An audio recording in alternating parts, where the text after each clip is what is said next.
Welcome to the Writer's Block Workshop for Writing Urban Fantasy. I am your host, Cal Bolin, otherwise known as Coffee Pendragon.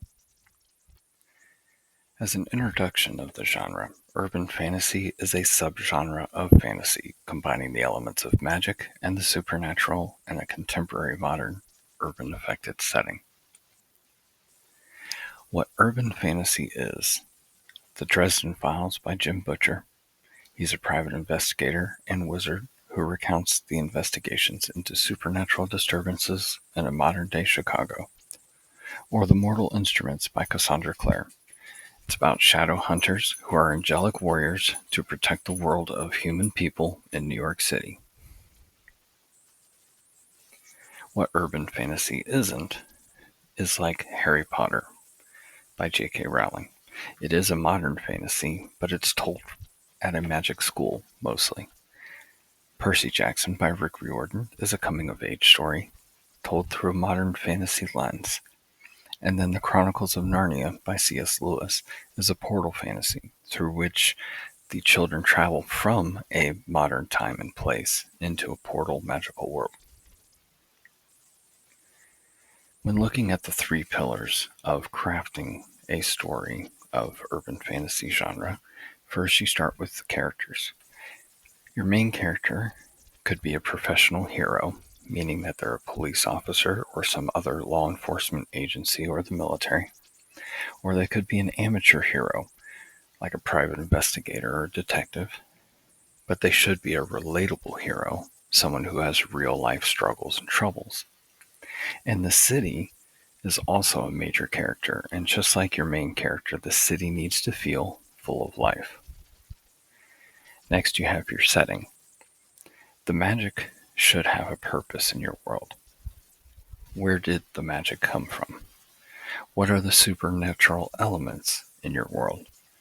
And what is the coexistence of the magic and the non-magical?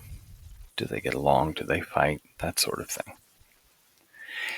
You should also have a solid urban foundation, such as your contemporary setting and being recognizable, even if your city is fictitious.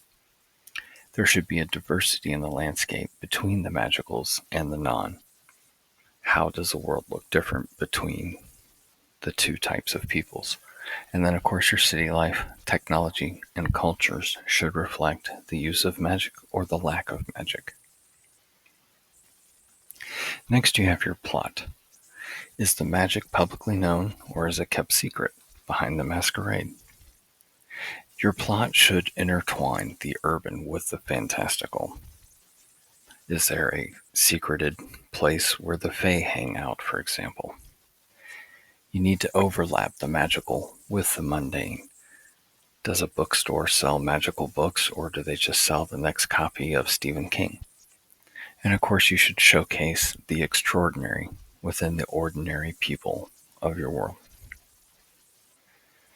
Once you have your three pillars together and you start putting together your story, you should look at specific things, such as dealing with the duality of the magic mirror from both directions.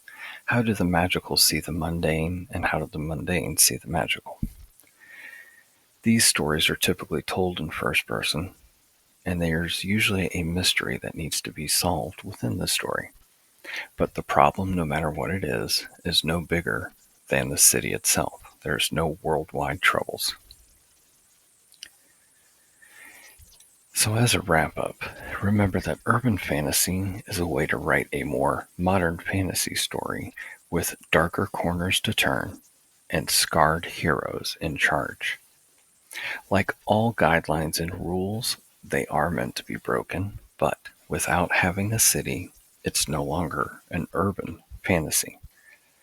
And then, as far as timeline goes, if you go too far into the past, your story becomes steampunk or gas lamp fantasy. And if you go too far into the future, it becomes cyberpunk or dystopian. I'd like to thank you for listening to this workshop, and have a happy and wonderful wordsmithing day.